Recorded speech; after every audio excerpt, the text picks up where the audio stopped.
You mentioned all the major cities are controlled by the left.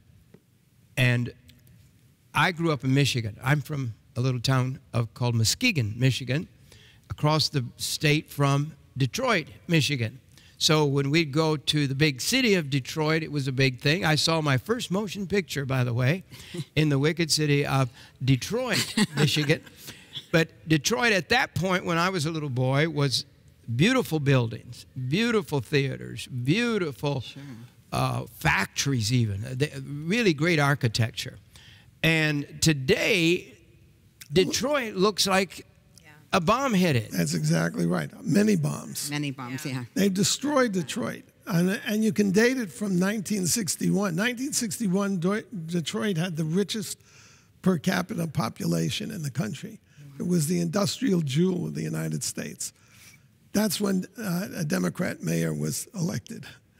And over the next, whatever it is, 30 or 40 years, Detroit went into such a decline, it lost 2/3 of its population. And it's a bombed out city.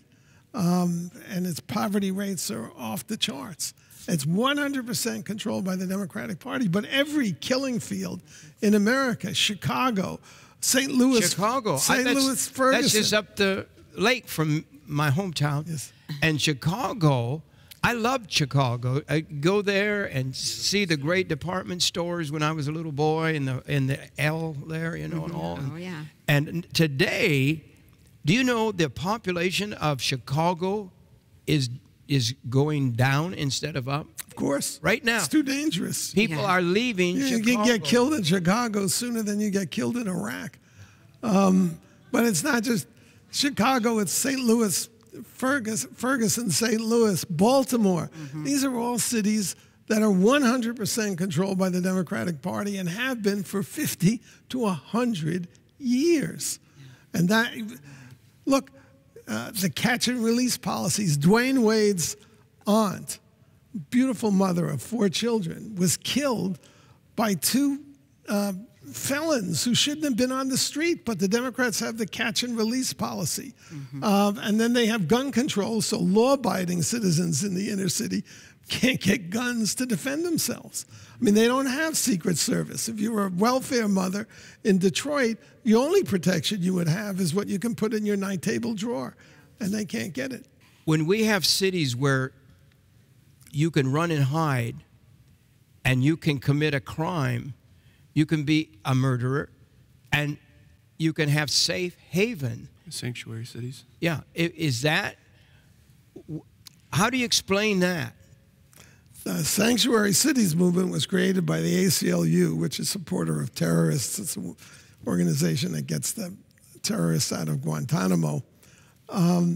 They devised this after 9/11 to sabotage the Patriot Act. That's what it was designed. Actually, I have several pages in my book, Big Agenda, about this, and I print the Sanctuary City resolution, and it's like 350 Democrat-controlled cities.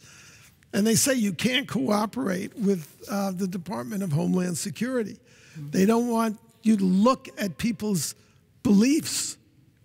It bars local authorities from looking at the beliefs.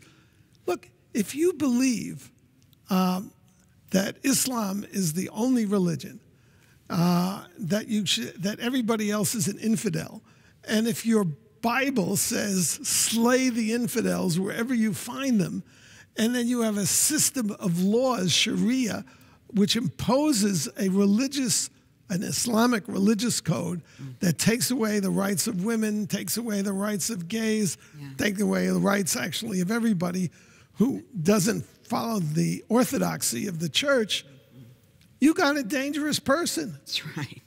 But why do you think the FBI, every time they get one of these terrorists, they already had him on the files? Why do you think they can't prosecute them or do something about it?